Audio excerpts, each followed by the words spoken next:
Hello friends, welcome to my channel and welcome to another video in the history of British literature where I am looking at main points of each age.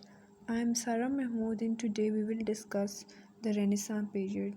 The Renaissance period in English literature is also called the Elizabethan period or the age of Shakespeare. If you like the video, please like, share and subscribe to my channel. Let's discuss historical background of this age. Revival. So first we have revival of old literature. Age of revival basically means that revival of old literature is happening. So this was the time when people started looking back and started reading ancient Greek and Roman texts. So a lot of Greek and Roman was circulating because of crusades. I've already explained crusades in the previous video. So what happened? Because of the crusades, all the ancient literature was spread across Europe. People started reading and appreciating it, and because all these writers started imitating or at least reading these ancient texts, we know it as a period of Renaissance. Renaissance means rebirth. When something which has died start to come up is rebirth.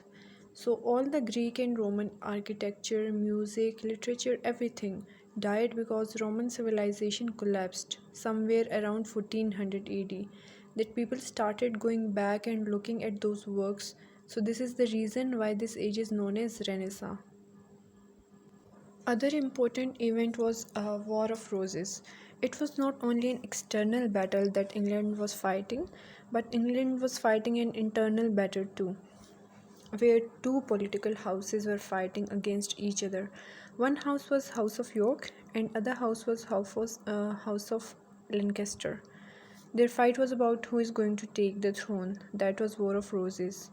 And another important event that happened was printing press came to Europe. It was during the age of revival that printing press was set up all across Europe, and William Kingston brought printing press to London. During this period, England saw a cruel ruler known as Henry VIII. He wanted a male child, so he married for 6 times. He killed each of his wife and kept marrying again and again. It was Henry VIII who started Anglican Church. Protestants, Catholic, Puritans, Anglican, these all are different followers of Christianity. Apart from that, a lot of other historic changes were happening.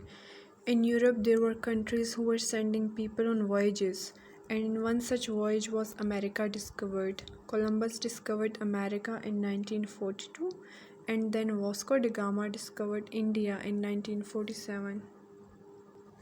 So the Renaissance began in Italy, especially in art and architecture in the 15th century. As England became the most powerful nation in Europe in the late 16th century, new words were discovered and new ways of seeing and thinking developed, which prompted revival of learning. The chief character of Renaissance was its emphasis on humanism, which means man's concern with himself as an object of contemplation. Contemplation is inspection. This movement was started by Dante, Petrarch, and Boccaccio in 14th century, or you can say Boccaccio, or however you pronounce it, and from there it spread to other countries of Europe.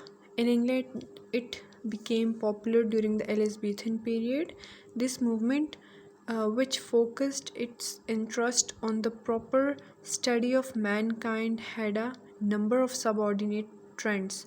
The first in importance was the rediscovery of classical antiquity and particularly ancient Greece or Greek. During the medieval period, the tradition-bound Europe had forgotten the liberal tone of old Greek world and its spirit of democracy and human dignity. With the revival of interest in Greek classical antiquity, the new spirit of humanism made its impact on the Western world. The second important aspect of humanism was the discovery of the external universe and its significance for man. But more importantly, the writers became deeply interested in the problems of human personality.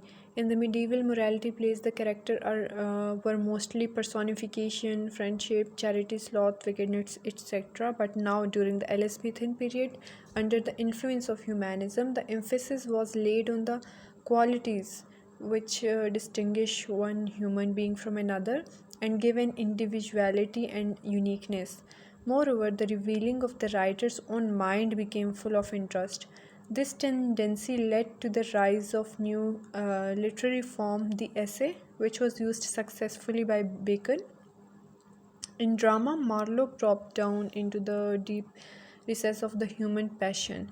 His heroes, Faustus and Barbus, the Jew of Malta, are possessed by uncontrollable ambitions. Shakespeare carried humanism to perfection. It was this new interest in human personality, the passion for life, which was responsible for the extremely beautiful and exquisite lyrical poetry of the Elizabethan age, dealing with the problems of death, decay, intransitoriness of life, etc. Another aspect of humanism was that men came to be regarded as responsible for their own actions. As Cassius said to Brutus in Julius Caesar, the fault, dear Brutus, is not in our stars but in ourselves.